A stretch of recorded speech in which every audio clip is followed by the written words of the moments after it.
اسماعیل دہلوی عالم مولوی تقویت الایمان صفحہ نمبر 76 پر نبیوں کی بارگاہ میں گستاخی کرتے ہیں اور لکھتے ہیں تمام انبیاء اللہ کے سب بندے ہیں اور ہمارے بھائی ہیں، اللہ نے انہیں بڑھائی دی اس لیے وہ ہمارے بڑے بھائی ہیں۔ تو دوستو نبی کریم صلی اللہ تعالی علیہ وسلم کو بصر ماننا ضروری ہے۔ اگر کوئی انسان نبی کریم صلی اللہ تعالیٰ علیہ وسلم کو بصر نہیں مانے گا تو وہ کافر ہو جائے گا۔ بصر ماننا ضروری ہے لیکن اپنی طرح نہیں، وہ ہماری طرح بصر نہیں تھے، وہ اعلیٰ افضل بصر تھے، اور اللہ تعالیٰ نے خود نہیں کہا لیکن نبی کریم صلی اللہ تعالیٰ علیہ وسلم سے کہلوایا، میرے محبوب تم کہہ دو کہ میں تمہاری طرح بصر ہوں، کیونکہ پہلے نبیوں میں بہت ساری قوموں میں ایسا ہوا، نبیوں کی قوموں میں، کہ وہ نبیوں کی جو امتیں تھیں، ان کی قومیں تھیں، انہوں نے نبیوں کو خدا کہا، کسی کو خدا کا بیٹا کہا، تو اسی لیے اللہ تعالیٰ نے کہلوا دیا کہ کوئی میرے محبوب کو بھی خدا نہ کہنے لگے، خدا کا بیٹا نہ کہنے لگے، کہ میرے محبوب تم فرما دو میں تمہاری طرح ہی بصر ہوں۔ اور نبی کریم کی شان اور شوقت دیکھ کے، ان کے معجزات دیکھ کر لوگ نبی کریم کو خدا نہ سمجھنے لگے، اس لیے نبی کریم کو حکم دیا، میرے محبوب کہہ دو میں تمہاری طرح بصر ہوں۔ ابراہیم علیہ السلام کے زمانے میں ایک نمرود سے مناظرہ ہو رہا تھا، تو اللہ تعالیٰ کلام پاک میں ارشاد فرماتا ہے، پارہ نمبر 3 سورہ بقرہ آیت نمبر 258، کہ وہ جھگڑ رہا تھا ابراہیم سے اور اپنے آپ کو خدا کہلوانے کے لیے جھگڑ رہا تھا، خدا کہلوا رہا تھا، اور ہم نے اسے بادشاہت دی تھی، دنیا کا مال اور دولت دیا تھا، اسے چاہیے تھا کہ وہ میرا شکریہ ادا کرتا۔ اور مناظرہ وہ یہ ہو رہا تھا کہ وہ ابراہیم علیہ السلام سے پوچھ رہا تھا کہ تمہارا خدا کون ہے؟ ابراہیم علیہ السلام نے فرمایا کہ میرا خدا وہ ہے جو زندگی دیتا ہے، موت دیتا ہے اور زندگی دیتا ہے۔ اس نمرود نے 2 قیدیوں کو بلایا، ایک قیدی کو قتل کر دیا اور ایک کو چھوڑ دیا، اور ابراہیم علیہ السلام سے فرمایا کہ یہ کام تو میں بھی کر سکتا ہوں، زندگی موت میں بھی دیتا ہوں، مجھے خدا کہو۔ پھر ابراہیم علیہ السلام نے فرمایا کہ میرا رب وہ ہے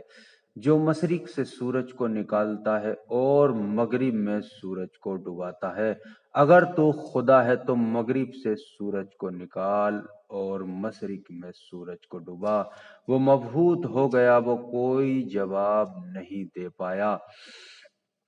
پھر دوستو لوگوں کے ذہنوں میں یہ دلیل موجود تھی، ابراہیم علیہ السلام کی، سورج کو خدا ہی نکال سکتا ہے، اس کے سوا کسی انسان کے بس کی بات نہیں، چاہے وہ انسان کتنا بھی طاقتور ہو یا کتنا بھی پرہیزگار ہو، کتنی بھی اللہ کی عبادت کرتا ہو، کسی انسان کے بس کی بات نہیں ہے، کیونکہ ابراہیم علیہ السلام کی ایک یہ دلیل تھی کہ اگر تو خدا ہے تو سورج کو مشرق سے نکال، مغرب سے نکال کر مشرق میں چھپا، میرا رب تو وہ ہے جو مشرق سے نکالتا ہے مغرب میں چھپاتا ہے،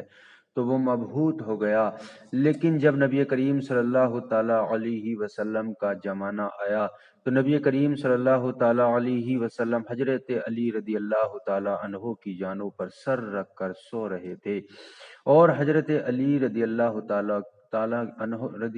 تعالی عنہ کی عصر کی نماز قضا ہو گئی۔ حضرت علی رضی اللہ تعالی عنہ کی نماز کبھی عصر کی قضا نہیں ہوئی تھی، لیکن نبی کریم صلی اللہ تعالی علیہ وسلم کی محبت میں قضا ہو گئی، اور نبی کریم کو جگانا بہتر نہیں سمجھا، کیونکہ حضرت علی جانتے تھے کہ نماز بھی انہی کے صدقے میں ہے، اگر ان کی بارگاہ میں گستاخی ہوئی تو میں نماز کا کیا کروں گا۔ حضرت علی رضی اللہ تعالیٰ عنہ کی آنکھوں سے آنسو نکلے، نبی کریم صلی اللہ تعالیٰ علیہ وسلم کے چہرے مبارک پر آنسو گر گئے، نبی کریم بیدار ہوئے اور فرمایا حضرت علی کیا ہوا؟ حضرت علی رضی اللہ تعالیٰ عنہ نے ارشاد فرمایا، یا رسول اللہ میری عصر کی نماز قضا ہو گئی۔ نبی کریم صلی اللہ تعالیٰ علیہ وسلم نے دعا فرمائی اور سورج کو واپس لوٹا لیا۔ اگر یہ معجزہ دیکھ کر، کیونکہ ادھر حضرت ابراہیم علیہ السلام کی دلیل موجود تھی کہ سورج کو میرا رب نکالتا ہے اور میرا رب ہی ڈبوتا ہے، کسی انسان کے بس کی بات نہیں، لیکن یہاں پر اللہ تعالیٰ کے حکم سے نبی کریم صلی اللہ تعالیٰ علیہ وسلم سورج کو واپس کر رہے ہیں، سورج کو مغرب سے نکال رہے ہیں۔ اسی لیے اللہ تعالیٰ نے حکم دے دیا، میرے محبوب کہیں یہ لوگ تمہیں خدا نہ کہنے لگیں، تمہارے معجزات دیکھ کر، تمہاری پاور اور طاقت دیکھ کر، جو میں نے تمہیں طاقت عطا فرمائی، جو پاور عطا فرمائی ہے،